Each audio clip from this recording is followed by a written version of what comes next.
বন্যার জলে ভেসে এসে খাবারের খোঁজে লোকালয়ে ঢুকে পড়ল প্রায় 12 ফুট লম্বা অজগর।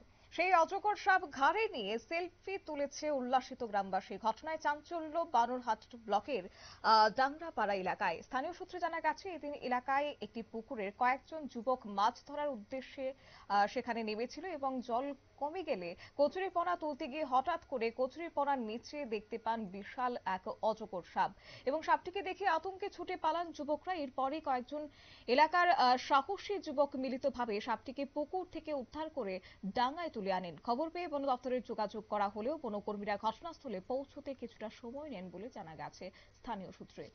বিস্তারিত প্রসঙ্গ কি রয়েছে শুনুন। এই কয়েকদিন আগে প্রচুর বৃষ্টি হলো,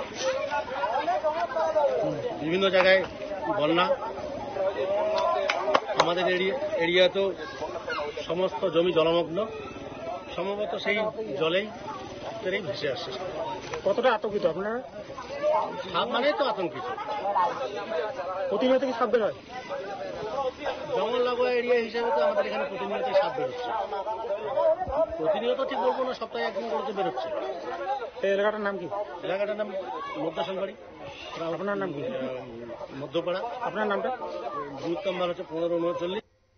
অবশেষে স্থানীয় যুবকেরা সেই অজগরটিকে বোরাঘাট রেঞ্জের খট্টিমারি বিট অফিসে নিয়ে যান। বন্য আইনে শিডিউল 1 অন্তর্ভুক্ত এই অজগর সাপ উদ্ধারের পর সাধারণ মানুষ সাপটিকে গলায় পেঁচিয়ে উল্লাস করে সেলফি তোলাকে কেন্দ্র করে কিন্তু নতুন করে একটা বিতর্ক তৈরি হয়েছে। নিয়ে নিচ্ছি ছোট্ট একটি বিজ্ঞাপন বিরতির সঙ্গে থাকুন।